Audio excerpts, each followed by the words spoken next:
1절, 2절, 간주 4절 하겠습니다. 마라나타 찬송 212장 1절, 2절, 간주 4절 하겠습니다.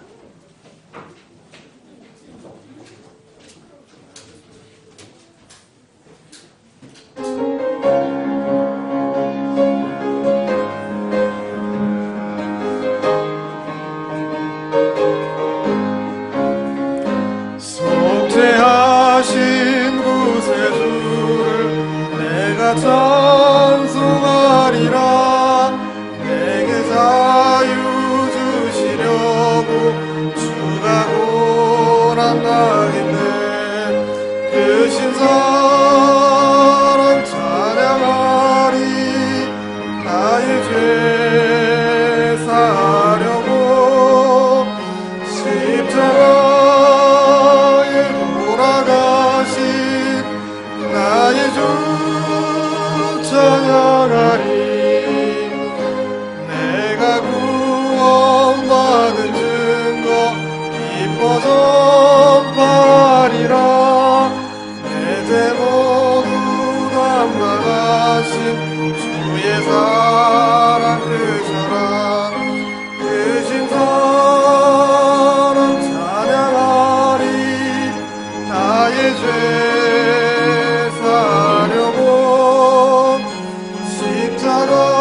십자가에 돌아가신 나의 주 찬양하리. 간주 4절입니다.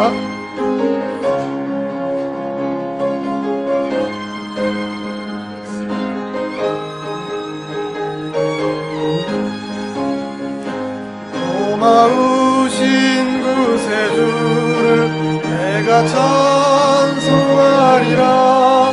죽음에서 생명으로 나를 인도하셨네. 크신 사랑 찬양하리. 나의 죄 사하려고 십자가에 돌아가신 나의 주 찬양하리. 아멘. 이어서 359장 찬송하겠습니다. 마라나타 찬송 359장입니다.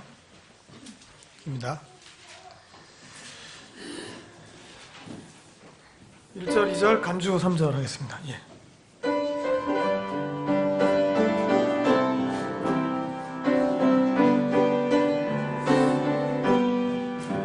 나의 갈 길 다가도록 예수 인도하시니 내 주 안에 있는 능력 어찌 의심하리요. 믿음은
이어서 165장 1절, 2절, 간주 4절 하겠습니다.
간주 4절입니다.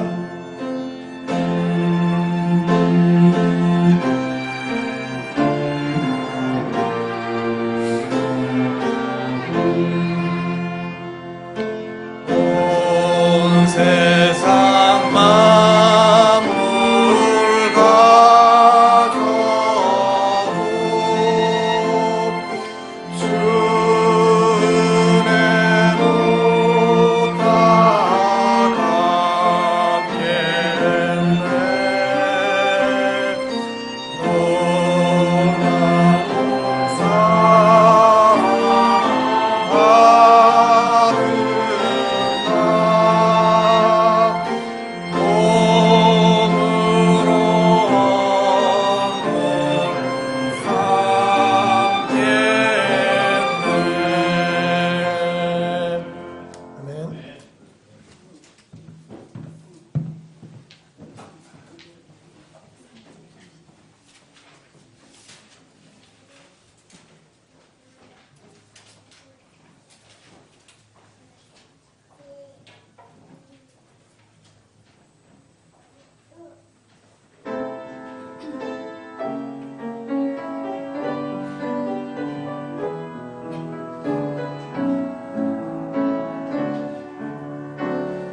놀라운 다 같이 일어나셔서 찬송가 39장 하나님께 찬양드리겠습니다.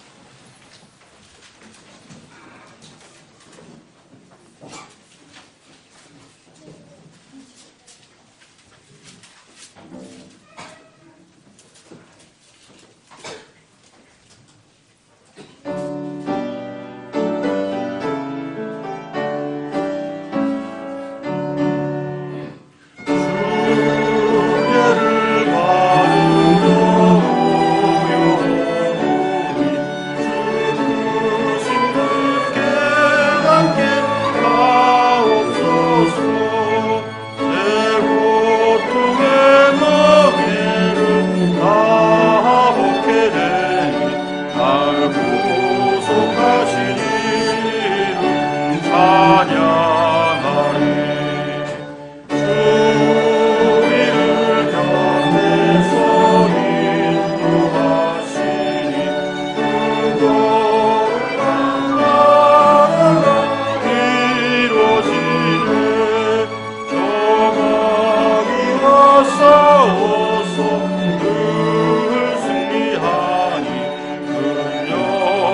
주께로 올려 찬양하리.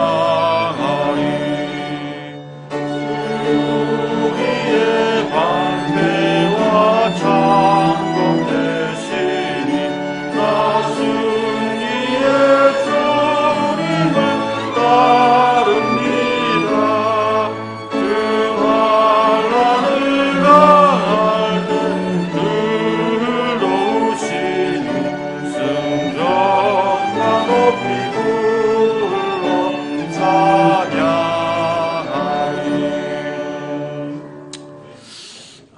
감사하신 아버지 하나님, 우리가 다 아담 안에서 하나님의 동산을 떠나서 하나님께서 우리를 부르실 때 우리가 하나님을 두려워하여 숨었던 우리였는데 하나님께서 친히 아들을 보내시고 또 아들의 생명을 우리에게 주시기 위해 부르신 것을 감사합니다. 참으로 빈 껍데기 같고 쓸모없었던 우리 인생을 주님께서 구속하시고 또 구원하셔서 우리를 영원한 근원 안으로, 영원한 동산 안으로 다시 인도하여 주신 것을 참으로 감사드립니다. 세상에서 눈이 있어도 보지 못하고 또 귀가 있어도 듣지 못하고 마음으로도 깨닫지 못할 일들을 하나님께서 다 준비해 주시고 많은 사람 중에서 우리를 선택하시고 부르셔서 우리가 그 비밀을 보고 듣고 만질 수 있는 은혜를 주신 것을 감사합니다. 이제 우리가 그 은혜로 인하여 주님의 말씀이 우리에게 오고 또 주님 자신의 인격이 우리에게 와서 높이와 깊이와 넓이와 길이를 측량할 수 없는 주님의 세계를 우리가 누리게 하신 것을 감사합니다. 특별히 우리가 이 세계를 온 땅에 전파해서 이 땅에 하나님의 나라와 하나님의 생명이 번성하게 해주시기를 원하고 또 다산하고 번성해서 땅에 충만하고 땅을 정복하고 지배하고 다스리라고 하신 주님의 말씀대로 주님의 영원한 생명이 이 땅을 정복하게 되는 날이 오게 되기를 소원합니다. 우리 주 예수 그리스도 이름으로 기도드렸습니다. 아멘. 앉아주십시오. 찬송가 401장 찬양 드린 후에 헌물을 위해서 기도해 주시겠습니다.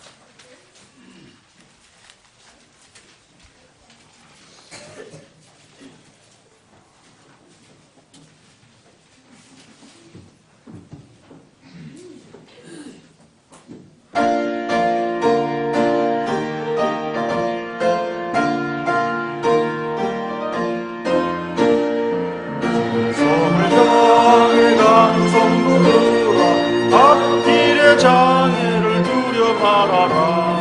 성령이 너를 인도하시니 왜 지체를 하고 있느냐. 앞으로 정성을 향해 나가세. 정성문만 바라고 나가세. 모든 천사 너희를 영접하러 문 앞에 기다려 서 있네. 가는 길을 누가 비우거든 확실한 증거를 보여주어라. 성령인 친히 강하여 주사 저들도 찬기를 얻으리. 앞으로 천성을 향해 나가세. 천성문만 바라고 나가세. 모든 천사 너를 영접하러 문 앞에 기다려 서 있네. 가는 길을 모두 가기 전에 내 손에 증거를 꽂지 말아라. 저만이 둥게 모두 꿰뜨리고 끝까지 잘 싸워 이겨라. 앞으로 천성을 향해 나가세. 천성문만 바라보 나가세. 모든 천사 너를 영접하러 문 앞에 기다려 서 있네.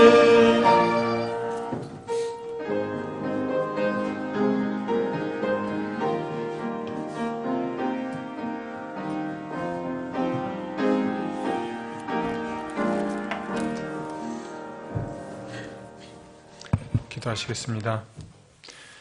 천지 만물을 지으시고 지금도 주님의 목적에 따라 한치의 오차 없이 이 우주를 운행하시는 하나님 아버지, 지난 한 주간도 저희의 생명을 지켜 돌봐주심에 감사를 드립니다.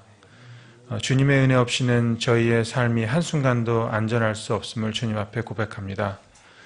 저희의 안전도 생계도 저희의 자녀도 저희의 건강도 모두 주님의 은혜 아래 살아감을 주님 앞에 고백합니다. 저희가 저희 뜻에 살아가지 않고 주님과 동행하며 주님만을 의지하며 살아갈 수 있도록 인도하여 주시옵소서. 의인은 믿음으로 살아간다고 말씀하셨습니다. 저희가 믿음으로 주님만을 바라보며 살게 하시옵시고 사람을 의지하지 않게 하시옵소서. 사람에게 아무런 기대하지 않게 하시옵시고 주님께 위로받게 하시옵소서. 저희가 소유한 모든 것을 주신 분도 하나님이시여 거두어 가시는 분도 하나님이십니다. 저희 것도 아무것도 없사오니 저희가 욕심내지 않게 하시옵시고 저희 마음이 세상의 정욕에 끌려 살아가지 않게 하시옵소서. 세상의 사람들과 똑같이 허무한 인생을 살지 않게 하시옵시고 천국에 투자하며 주님을 기쁘게 하는 지혜로운 자가 되게 하시옵소서. 이 모든 것을 믿음에 따라 하게 하시옵시고 눈에 보이지 않는 천국의 삶이 저희의 최종 목표임을 알게 하시옵소서. 길어봐야 70, 80밖에 되지 않는 이 삶을 수증기 같은 삶에 모든 것을 걸지 않게 하시옵시고 썩어 없어질 것에 투자하지 않게 하시옵소서. 영원히 빛날 면류관에 투자하게 하시옵소서. 주님, 저희의 자녀들을 위해 기도합니다. 세상을 탓하기 전에 먼저 부모된 저희가 자녀들에게 믿음의 모범을 보이게 하시옵시고 자녀들을 위해 끊임없이 기도하게 하시옵소서. 사악한 인류 역사 속에서도 항상 의인을 남겨두셨던 것처럼 저희 자녀들도 이 사악한 세상 속에서 의인으로 성장할 수 있도록 먼저 부모된 저희들의 믿음을 지켜주시옵시고 그 믿음이 자녀들에게 전달될 수 있도록 은혜 내려주시옵소서. 투병하는 지체들을 위해 기도합니다. 치료받는 과정 주님께서 주관하여 주시옵시고 어려움 속에서도 주님과 더 가까워지는 축복을 누리게 하시옵소서. 우리 주 예수 그리스도를 받들고 기도드립나이다.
네, 교회 소식 참고해 주시기 바랍니다. 1번입니다. 이번 주 목요일이 설인데 시골에 다녀오신 분들 잘 다녀오시고요. 또 복음기회로 삼아주시고 수요 예배는 예정대로 그대로 실시함 드립니다.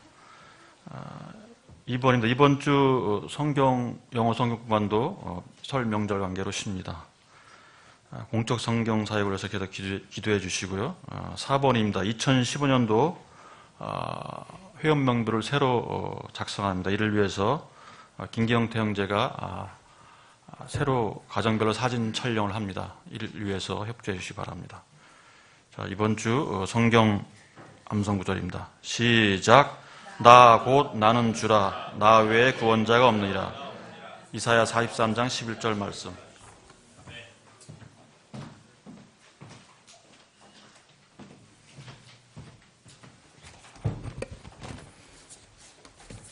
날이 많이 이렇게 푹해져서 좋습니다. 활동하기 좋은 계절이 오고 있습니다. 우리 지체들, 투병하는 지체들 위해서 지금 기도하고 있는데요. 우리 허은정 자매님, 오늘 오후에 입원을 하고 내일 수술 받습니다. 현대 아산병원에서 위해서 계속 기도해 주시고, 이제까지 항암 치료, 항암 주사 치료는 잘 됐고요. 좋은 결과가 나왔고요. 그래서, 그 부위, 남 부분을 수술하고, 이제 방사선 치료하고 나면 이제 끝이 납니다. 위해서 계속 기도해 주시기 바랍니다. 내일 수술합니다. 세은이, 아시는 분 알겠지만, 우리 김세은이, 어린 세은이, 김학구 형제, 조영은 자매, 딸, 지금 고열로, 갑작스러운 고열로 오늘 아침에 응급실에 입원을 했습니다. 그래서 또 기도해 주시기 바랍니다. 요새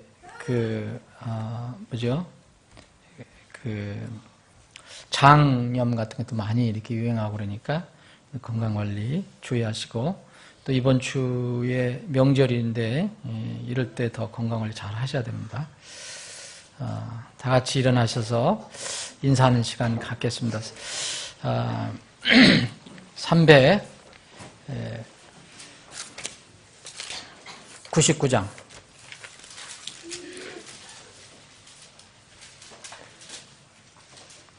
주의 약속하신 말씀 위해서 1절 드린 뒤에 함께 인사 나누는 시간 갖겠습니다.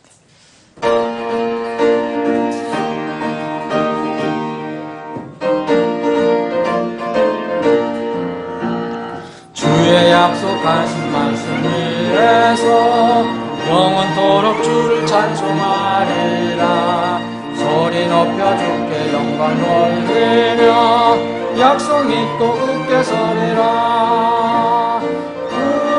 굳게 서리. 영원하신 말씀 위에 굳게 서리. 굳게 서리. 그 말씀 위에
주의 약속하신 말씀 위에서 성령 인도하는 대로 행하며 주님 품에 항상 안식 얻으며 약속 믿고 굳게 서리라.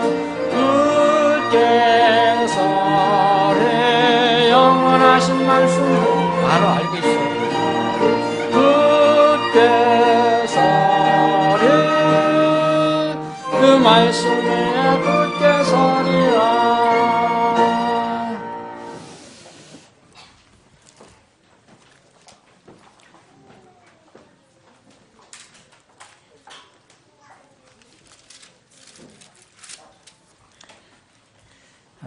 시편 127편에 보면 자식들은 하나님 주의 유산이라고 그랬어요. 기업. 그리고 태열매는 그분의 보상이다 그랬습니다. 우리 교회에 이게 아이들이 계속 끊임없이 이렇게 계속 아이들 주시어서 정말 감사하고요. 이제 루디아 사모님이 이번 달 말이나 3월 초쯤에 아마 이번 달 말 나올 것 같은데 이미 이제 딸로 다 이게 드러났잖아요. 딸이에요, 딸. 이름 뭐라 그랬죠? 애나? 예? 은혜 아나. 이렇게 해서 그레이스 아나로 이름까지 전놨어요. 그래서 이제 안전한 출산을 위해서 기도해 주시고 또 이번 2월 말이나 3월 초에 출산하면 또 공백이 생기지 않도록 또 이미진 자매가 이제 8월인가 출산합니다. 그래서 계속 이지는데 오늘은 나은이가 권나은이 이렇게 이 땅에 태어난 지 벌써 얼마 안 된 것 같은데 벌써 돌이에요. 그래서 오늘 여러분 혹시 점심에 이렇게 떡 보시면 이게 웬 떡이냐 그러지 마시고 나은이가 돌을 감사해서 하나님께 감사해서 여러분들과 나누기 위해서 가져온 떡입니다. 그래서 기도해 주시고 격려해 주시고 나은이가 예쁘게 잘 크잖아요. 그래서 어렸을 때부터 정말 하나님의 그 말씀으로 잘 커서 훌륭하게 주님의 몸된 교회에서 쓰임받는 딸이 됐으면 좋겠습니다. 아이들을 우리가 잘 가르쳐야 돼요. 오늘 우리 윤석호 형제님 기도한 것처럼 그 우리 책임이에요. 우리 어른들. 그런데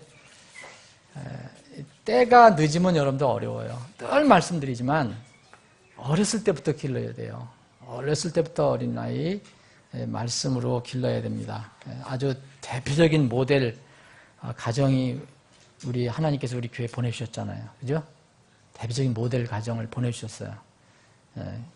이렇게 임선도 목사님 가정을 보내주셔서 얼마나 말씀으로 어렸을 때부터 키우니까 쟤들이 말씀으로 크는가 여러분들 보시면 됩니다. 그래서 하나님 말씀은 결코 실패하지 않습니다. 어렸을 때부터 그대로 길러주면 가르쳐주면 늙어서도 그 길로 안 떠납니다. 그게 어린아이들이 우리 교회에 다 복이 되기를 정말 기대합니다. 오늘 함께 나눌 하나님 말씀은 예레미야서, 구약성경 예레미야서 29장을 보겠습니다.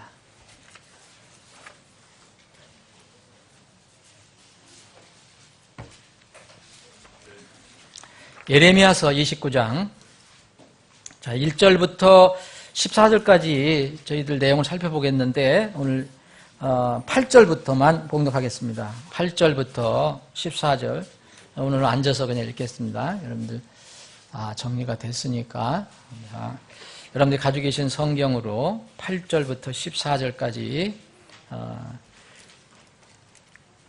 여러분들 교독하겠습니다. 제가 먼저 하고 여러분들 그 다음에 하고. 자, 시작합니다. 8절입니다. 예레미야서 29장 8절.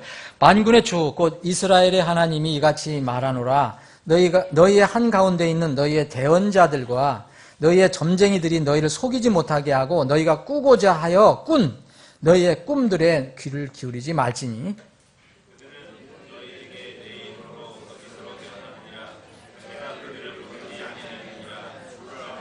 주가 이같이 말하노라. 바벨론에서 70년이 찬 뒤에 내가 너희를 돌아보고 너희를 향한 나의 선한 말을 이행하여 너희를 이곳으로 돌아오게 하리니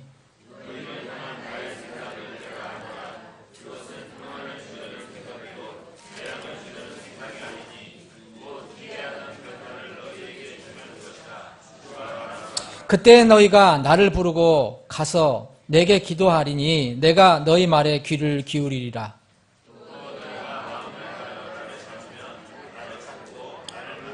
함께 읽겠습니다. 내가 너희를 만나리라 주가 말하노라. 또 내가 너희의 포로된 것을 되돌리고 모든 민족들로부터 내가 너희를 쫓아내어 머물게 한 모든 곳으로부터 너희를 모으리라. 주가 말하노라. 또 내가 너희를 다시 데려오되 내가 너희로 하여금 포로가 되어 끌려가 떠나는 곳으로 데려오리라. 아멘.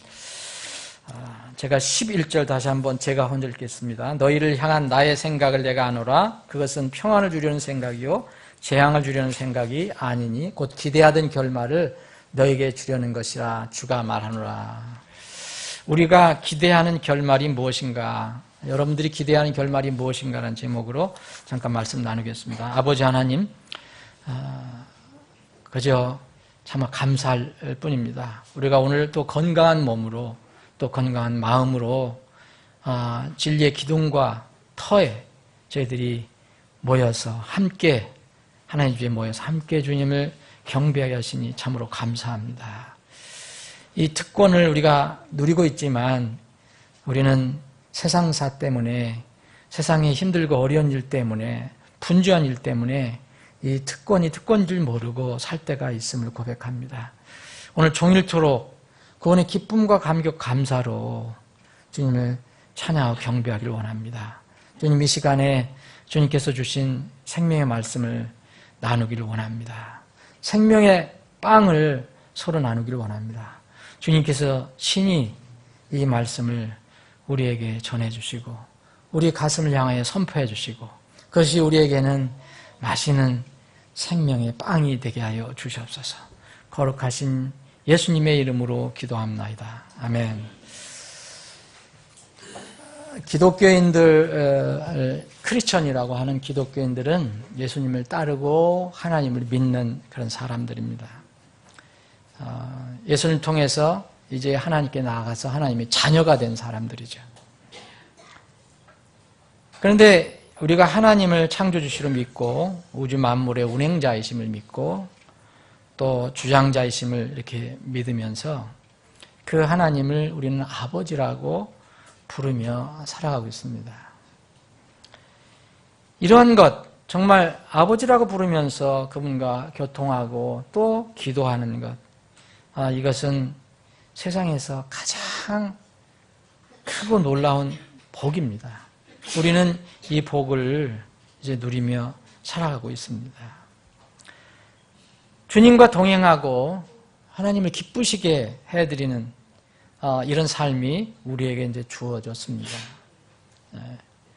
그러면은 그 하나님을 기쁘시게 해드리려면 무엇을 하나님께서 기뻐하시고 또 하나님의 그 성품은 어떤 성격을 가지고 계시고 어떤 성품이 있는가, 하나님 마음은 무엇이고 하나님 뜻이 무엇인가를 우리가 알지 못하면 이건 맹신이 되고 또 건전한 신앙생활을 하기가 어렵습니다. 그래서 그리스도인이라고 하면서도 적지 않은 사람들이 이렇게 기형적인 신앙생활을 하는 것을 보게 됩니다. 여러 가지 이유가 있겠지만 그 배경은 여러 가지 이유가 있겠지만 오늘 이 말씀을 통해서 우리가 살펴보고 싶은 것은 우리가 섬기고 우리가 찬양하고 경배하는 그 하나님의 이 마음, 우리 같으면 성품이고요. 또 하나님께 특별히 쓰이는 용어는 속성이라고 하는 이 뜻, 하나님의 뜻, 이런 속성 중에서 꼭 필수적으로 알아야 할 것이 있다. 하나님의 속성은 여러 가지가 있습니다. 그 중에 오늘 두 가지 속성을 살펴봄으로써 하나님을 더 구체적으로 알고 또 하나님을 섬기고 경배하는 데 도움이 됐으면 좋겠습니다. 하나님의 많은 속성 중에 오늘 이 말씀을 통해서 우리가 알 수 있는 것은 두 가지 속성을 생각해 봅니다.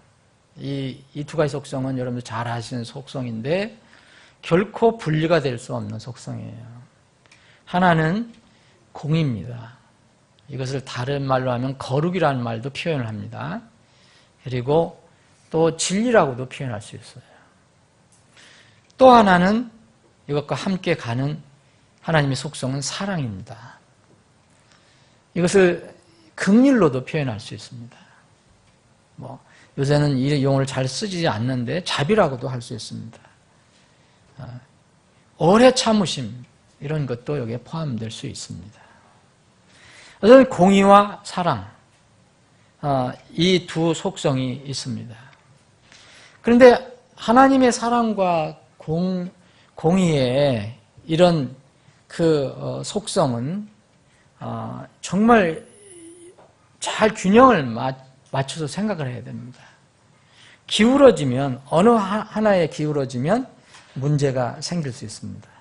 하나님의 사랑이라는 것, 하나님의 긍휼이라는 것은 하나님의 공의, 하나님의 거룩, 하나님의 진리와 분리돼서 생각하면 어려움이 따라오게 됩니다.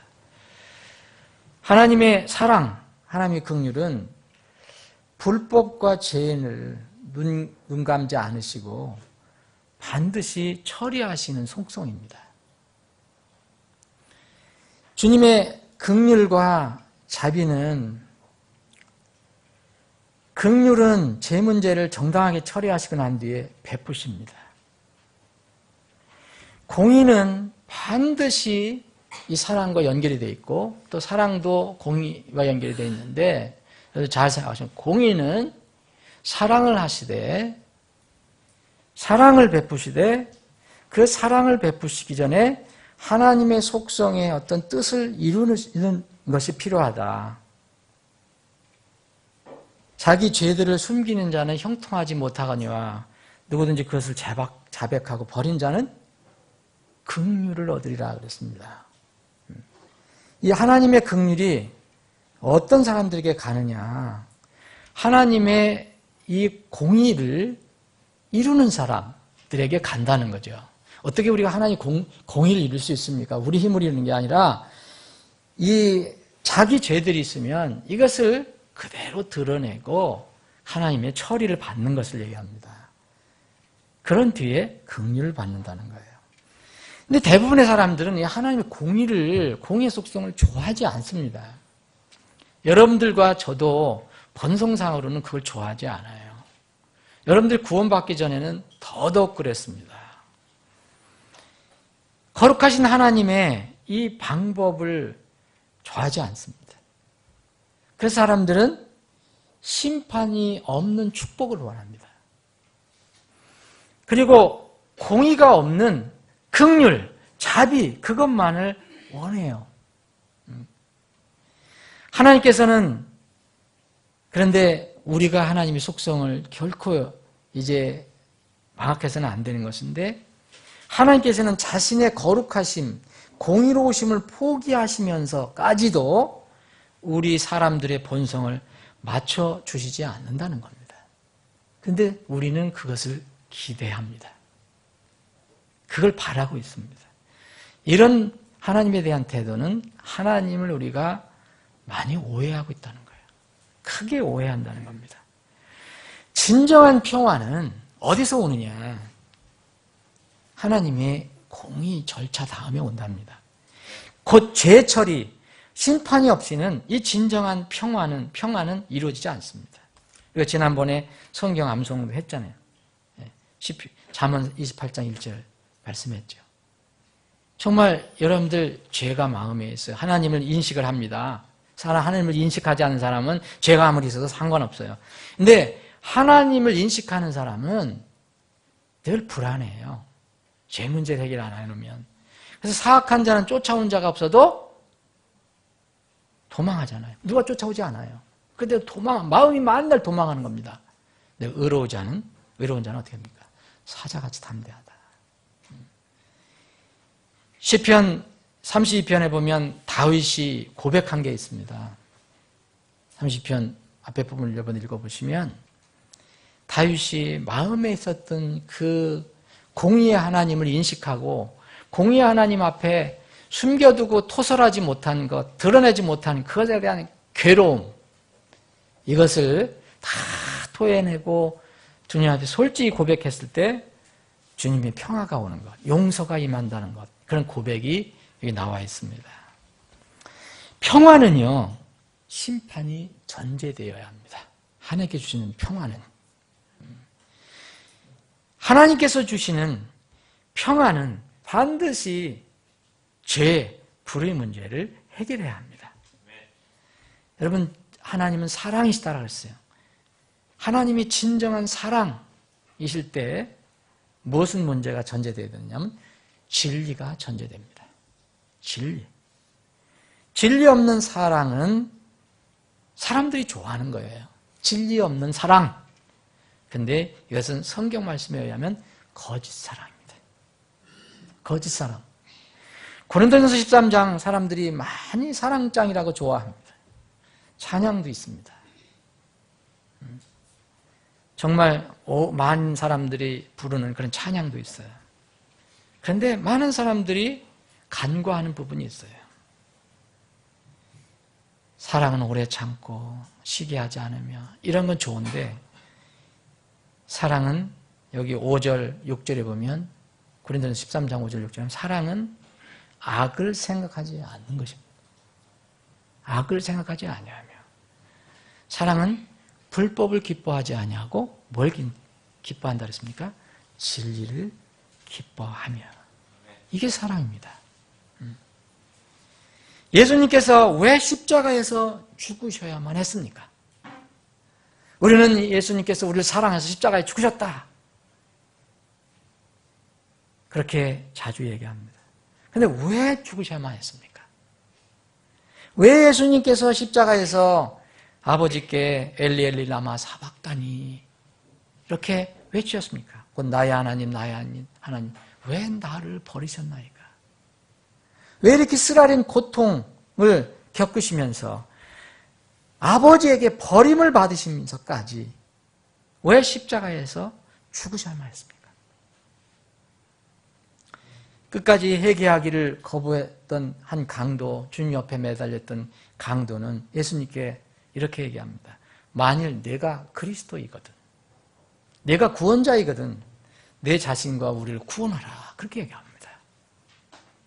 이 사람 생각은 뭐만 지금 생각합니까? 진리 생각하지 않습니다. 거룩과 공의는 생각하지 않습니다. 불법, 죄 이런 상관없습니다. 그냥 구원받는 것만 생각합니다. 하나님의 자비와 긍휼, 사랑만 이야기합니다. 이 강도뿐만 아니고 그 십자가 앞에 있었던 사람들도 많은 사람들이 이렇게 이야기합니다. 내가 만일 유대인들의 왕이거든 내 자신을 구원하라.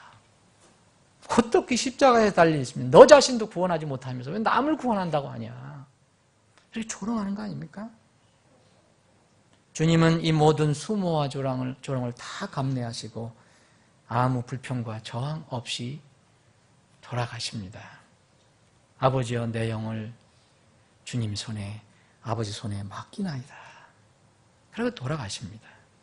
왜 이렇게 숨을 거두셔야 했습니까? 하나님이신 예수님께서 십자가에서 내려오실 능력이 없으셨습니까? 그러면 그분은 하나님이 아닙니다. 사람과 똑같은 거죠.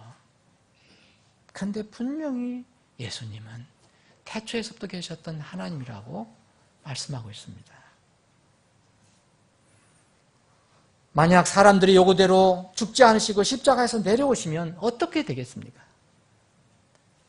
하나님이 오래전서부터 주신 대언의 말씀, 예언의 말씀은 성취되지 않을 뿐만 아니라 세상의 죄 문제는 영원히 해결되지 않고 인류는 계속 죄의 고통 속에서 소망 없이 살아가야 합니다. 사람은 본성상 죄와 불법에서 완전히 자유를 수가 없는 것은 사실입니다. 하나님의 은혜가 무엇입니까? 우리는 왜 하나님의 은혜가 필요합니까? 우리가 이 세상을 살아갈 때 죄를 안 짓는 것이 좋습니다. 그런데 우리가 어떻게 불법과 죄를 티끌만한 것도 짓지 않을 수 있습니까? 이것이 죄를 안 짓는 것이 은혜가 아닙니다. 죄를 혹 지은다면 70번씩 7번이라도 용서하시는 하나님 앞에 정직하게 고백해서 용서를 받는 것이 은혜입니다. 오늘 여러분들 이 본문 말씀을 보시면 이 말씀이 이해가 어느 정도 되실지 모르겠는데 이 불순종한 이스라엘에게 어떤 하나님께서 정해놓으신 그 대언의 말씀을 주신 겁니다. 한마디로 말하면 이스라엘 백성에게 심판하시겠다 이겁니다. 불순종한 이스라엘에게 심판하시겠다. 그 후에 내가 평화를 주겠다 이겁니다. 배경은 이렇습니다. 예레미야 대언자가 이미 불순종하고 배역하는 그 이스라엘 백성이 그 잘못된 행동을 인해서 하나님께서 심판을 하신다. 그래서 이스라엘 백성은 바벨론으로 포로로 끌려가게 된다. 이 말씀을 계속 반복적으로 하셨습니다. 하나님께서는 이 예레미야 대언자를 통해서 그렇게 하셨습니다. 바벨론 포로가 이제 포로 그런 일이 실제 일어나지 않았습니다. 그 전에 불순종한 이스라엘에 대해서 계속 반복적으로 경고를 하셨습니다. 너희들은 끌려갈 것이다. 너희들이 돌아서지 않으면 끌려갈 것이다. 너희들이 하나님 말씀 듣지 않으면 끌려갈 것이다. 불순종의 갑으로 심판을 받아서 평안을 잃고 바빌론의 포로로 끌려갈 것이라고 여기 예레미야 그 앞에 보면 쭉 기록돼요. 9장, 13장 계속해서. 여기 29장에는 이미 이스라엘은 이제 그들의 불순종과 죄의 결과로 포로 생활 70년이 결정이 됐습니다. 이미 정해졌습니다. 여기 예레미야 25장을 보면 이런 말씀이 있습니다. 25장 3절, 4절 보면 유다왕 아몬의 아들 요시아의 제 13년부터 이날 곧 제 23년까지 주의 말씀이 내게 임하였으므로 계속 반복해서 내가 너희에게 일찍 일어나 말하고 말하였으나 너희가 귀를 기울이지 아니하였도다. 또 주께서 일찍 일어나 너희에게 자신의 모든 종 대언자를 보내시고 들으려 보내셨으나 너희가 귀를 기울이지 아니하였으므로 들으려고 귀를 기울이지도 아니하였도다. 지금 계속해서 얘기하고 있지만 이들은 말을 듣지 않습니다. 7절, 8절도 그렇습니다. 그럼 너희들이 말을 안 듣는 것은 너희 자신을 해하는 것이다. 7절. 그러므로 만군의 주가 이같이 말하노라. 너희가 내 말들을 듣지 아니하였은즉. 9절에 보면요. 느부갓네살을 이용하겠다. 이렇게 얘기하십니다. 자, 17절. 그리하여 온 땅은 폐허가 되고 놀랄 일이 되며 이 민족들은 70년 동안 바벨론 왕을 섬기리라. 정해졌습니다. 12절. 주가 말하노라. 70년이 끝나는 때에 내가 바빌론 왕과 그 민족과 갈대아 사람들의 땅을 그들의 불법으로 말미암아 벌하여 영원한 폐허가 되게 하리라. 이제는 70년이 끝나면 그 바벨론 땅을 하나님께서 폐허로 만드시겠다는, 이제 이스라엘 백성을 해방시키기 위해서 하나님께서 공의로 정하신 이 70년 포로 생활을 마친 뒤에야 그들은 하나님의 긍휼을 얻을 수 있습니다. 오늘 본문의 이 10절이 바로 그런 말씀입니다. 주가 이같이 말하노라. 바빌론에서 70년이 찬 뒤에 내가 너희를 돌아보고 너희를 향한 나의 선한 말을 이행하여 너희를 이곳으로 돌아오게 하리니. 70년은 이미 이들에게 정해진 것입니다. 그런데 거짓 대언자들이 나타나서 하나님 말씀을 대언한다는 사람이 나타나서 어떻게 대안했습니까? 이 사람들은 하나님 말씀을 들고 자기 생각을 얘기합니다.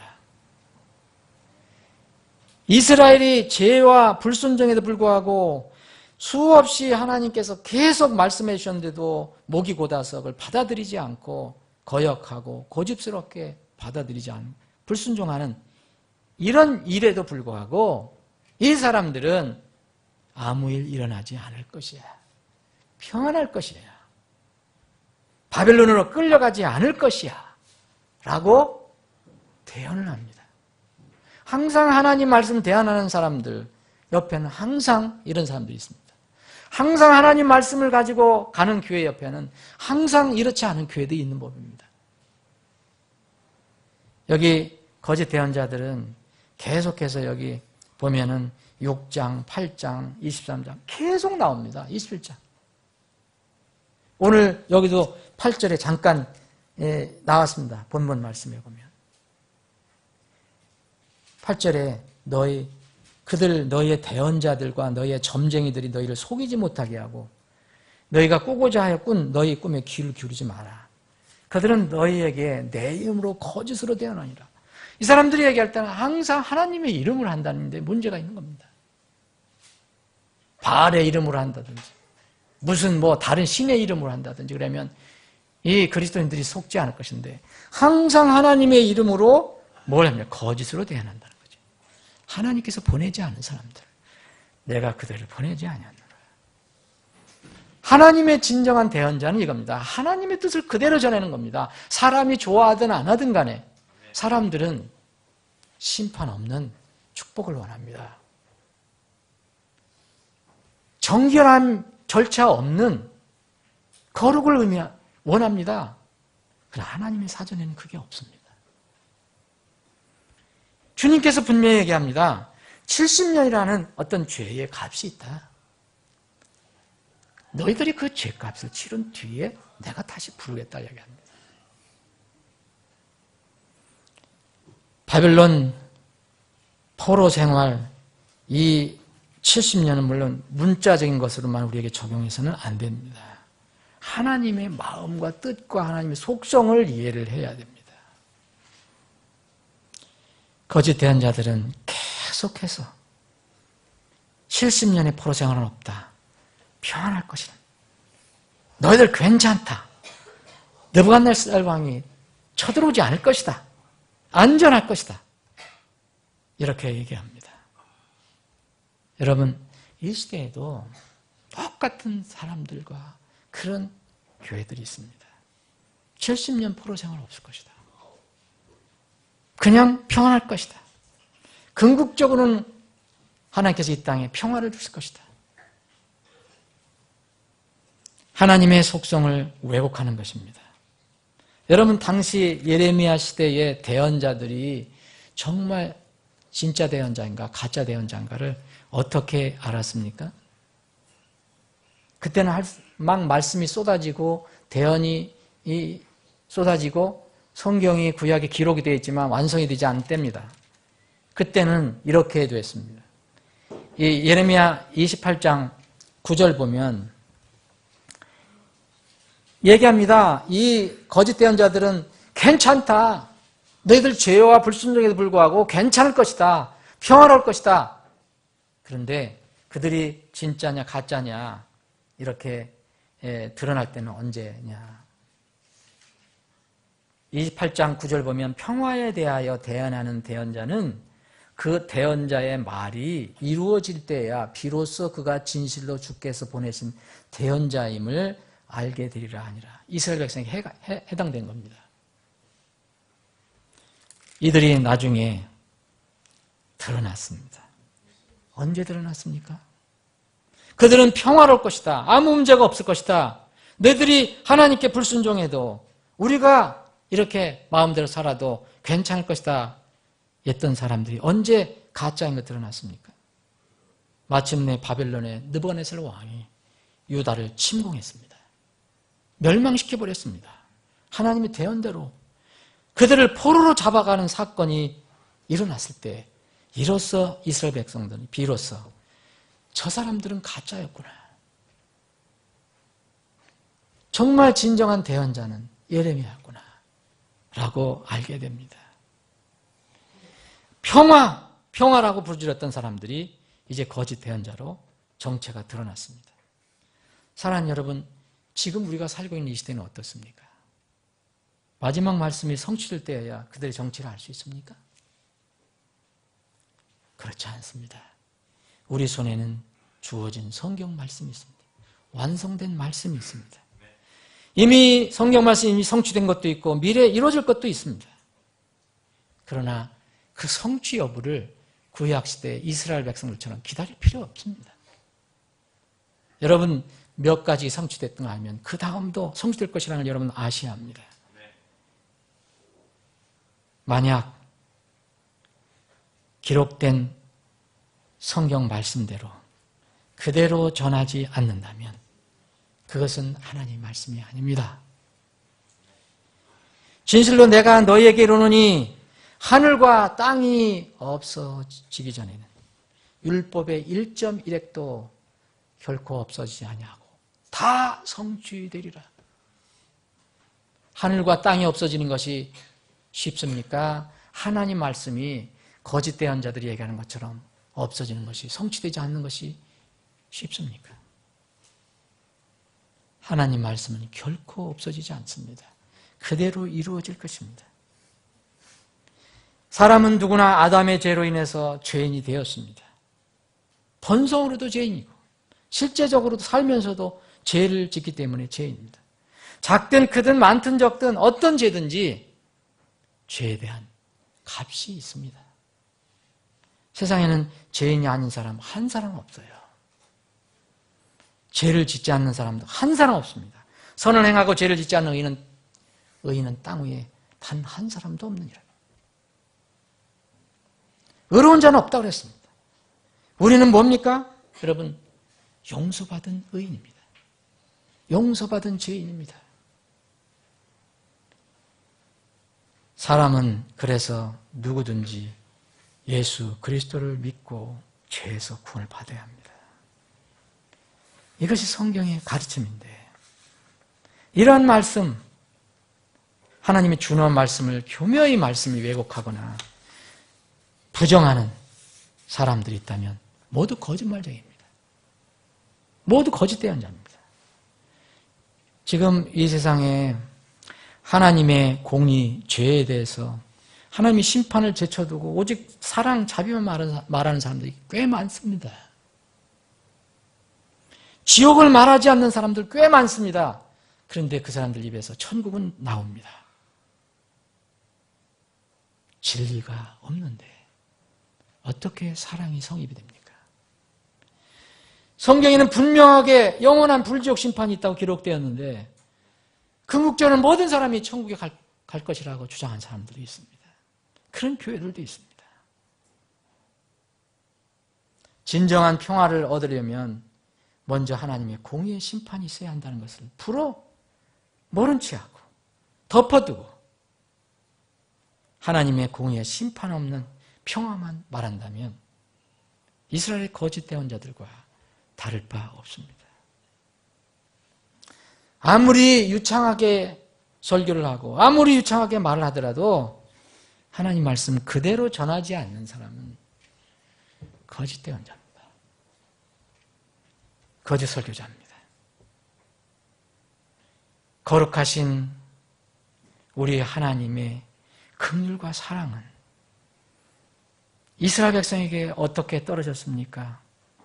이스라엘이 하나님께서 선언하신 그 죄값을 받은 후에야 그 긍휼과 사랑이 떨어졌습니다. 하나님의 긍휼과 사랑은 이스라엘 백성이 무조건 불순종과 죄, 이것을 면제받고 심판을 면제받고 바벨론에 끌려가지 않는 것이 하나님의 공의가 아닙니다. 사랑이 아닙니다.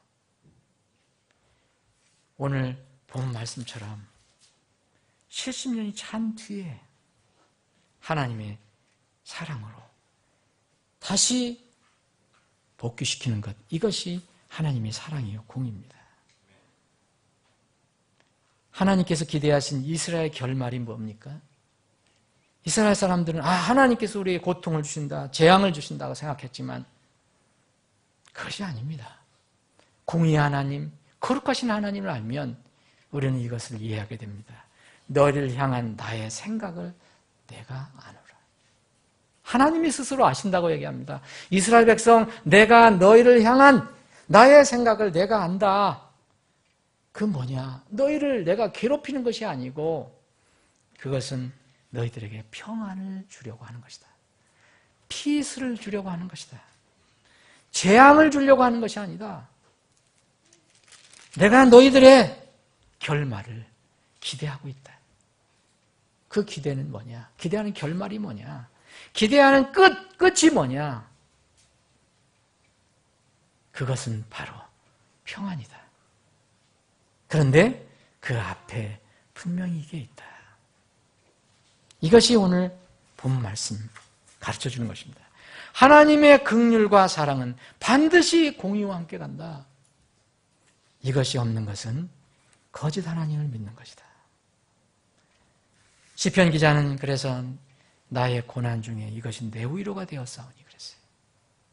주의 말씀이 나를 살리셨나이다.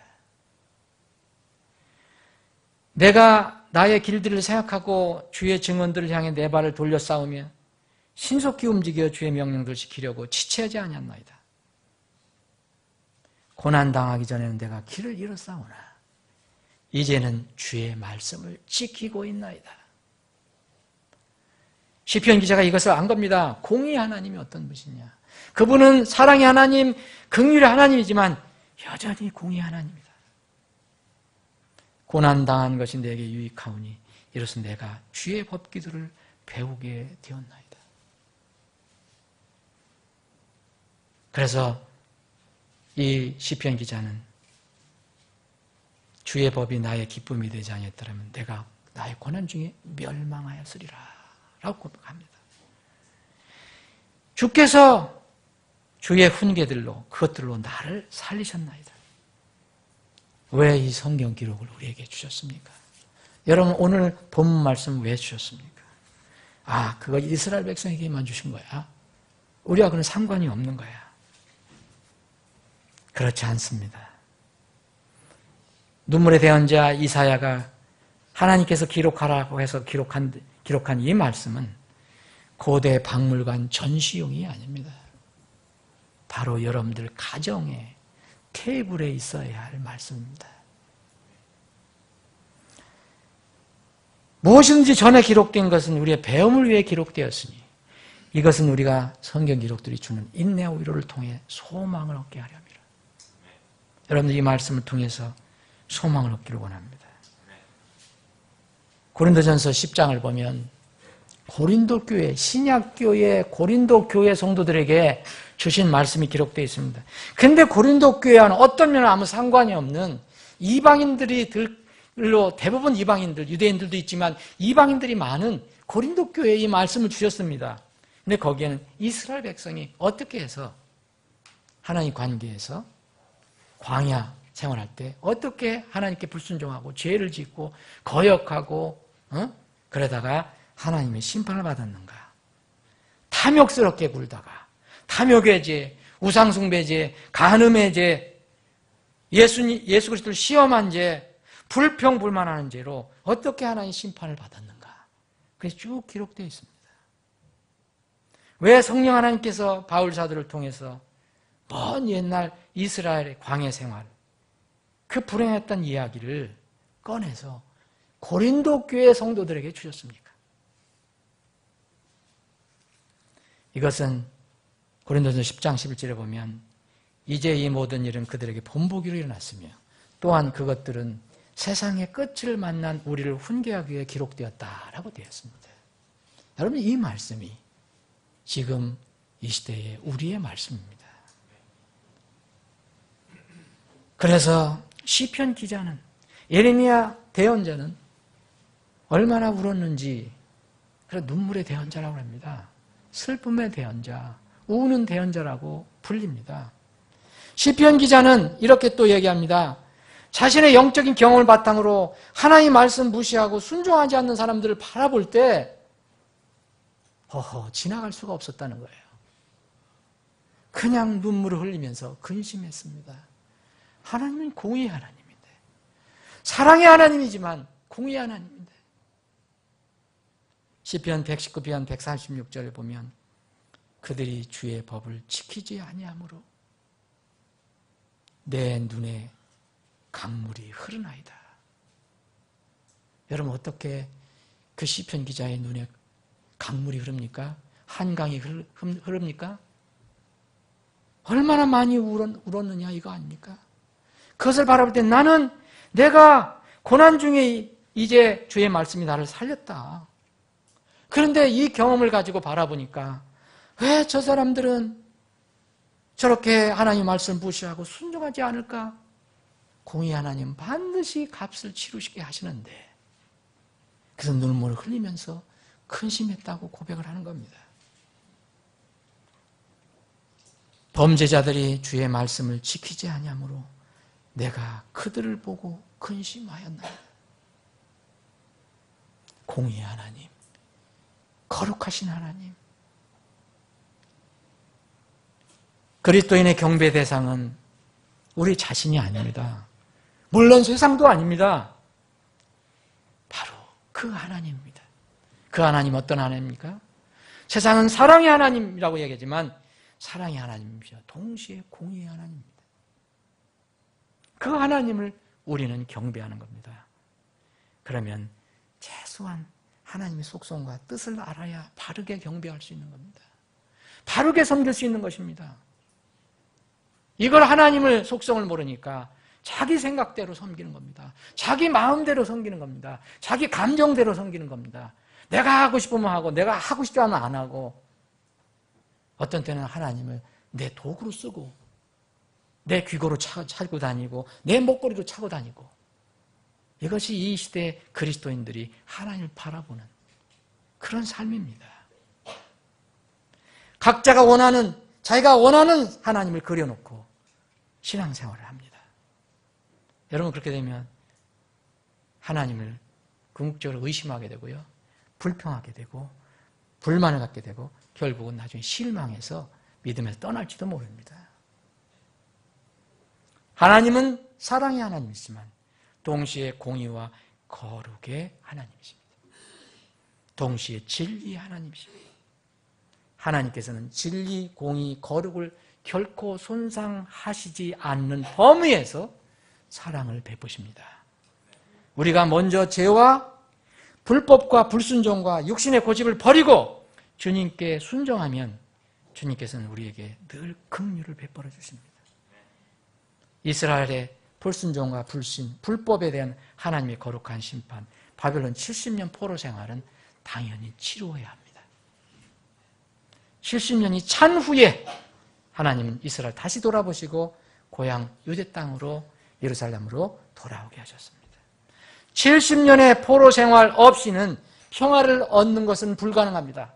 그래서 오늘 본 말씀에 보면 내가 있는 곳에 그 바벨론 포로 끌려간 그 도시에 평안을 구하라고 그랬습니다. 사랑하는 여러분, 우리의 진정한 평안은 이 땅에 없습니다. 우리의 평안은 주님이 계신 데입니다. 주님이 계신 천국입니다. 그때야 진정한 평안이 옵니다. 그럼에도 불구하고 하나님 우리에게 말씀하십니다. 너희들이 평안하게 지르려면 이 권세를 위해서 기도하라. 나라를 위해서 기도하라. 다스린 자를 위해서 기도하라. 바벨론에 끌려간 사람들에게 얘기합니다.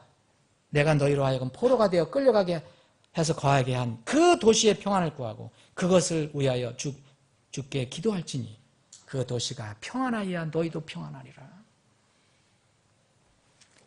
우리는 누구나 각자의 70년의 바벨론 포로 생활이 있습니다. 왜냐하면 우리는 죄를 가지고 태어났고 죄를 짓고 살기 때문입니다. 70년이라는 물리적인 기간을 말하는 것이 아닙니다. 각자의 삶에서 겪어야 할 고통의 시간이 있다는 뜻입니다.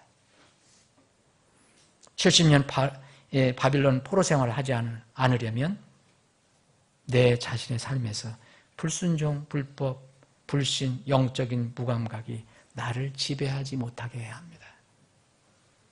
그러나 우리는 때로 무지하고 연약하고 육신의 소욕이 강하기 때문에 주님 뵐 때까지는 여전히 그런 게 남아있기 때문에 만약 주님께서 우리의 불순종, 그 씨를 열매를 거두어야 하신다면 하나님께 정하신 각자의 바벨론의 고난의 기간을 믿음으로 보내야 합니다.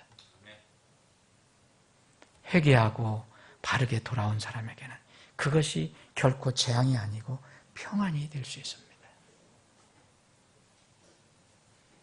너희를 향한 나의 생각을 내가 아노라. 그것은 평안을 주려는 생각이요 재앙을 주려는 생각이 아닌 곧 기대하던 결말을 너희에게 주려는 것이라. 주님의 뜻을 존중하고 주님께 순종하는 사람에게는 하나님은 진리와 공의 안에서 넘치고 공정하게 풍성하게 긍휼을 베풀어 주실 것입니다. 이사야 대언자는 이렇게 기록을 했습니다. 이사야 49장 15절에 보면 그러나 시온이 이르기를 주께서 나를 버리셨으며 내 주께서 나를 잊으셨다 하거니와 여인이 자기의 젖 먹는 자식을 있을 수 있겠으며 자기 태에서 난 아들을 불쌍히 여기지 않을 수 있겠느냐? 참으로 그들은 혹시 잊을지라도 나는 너를 잊지 아니하리라. 말씀 정리합니다.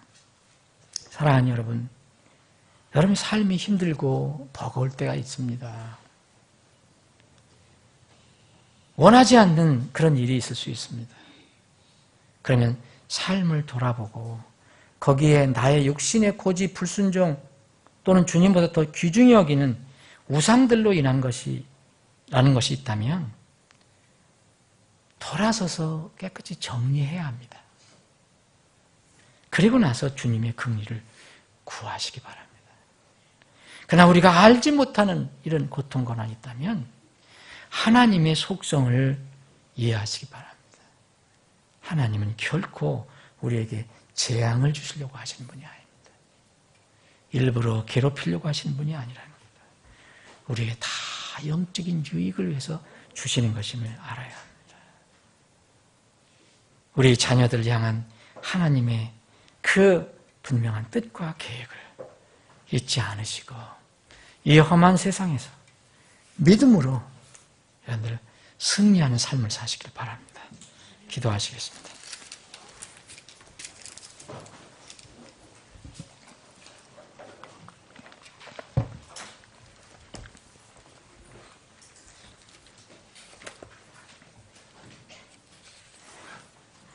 다 같이 기도하는 시간 갖겠습니다.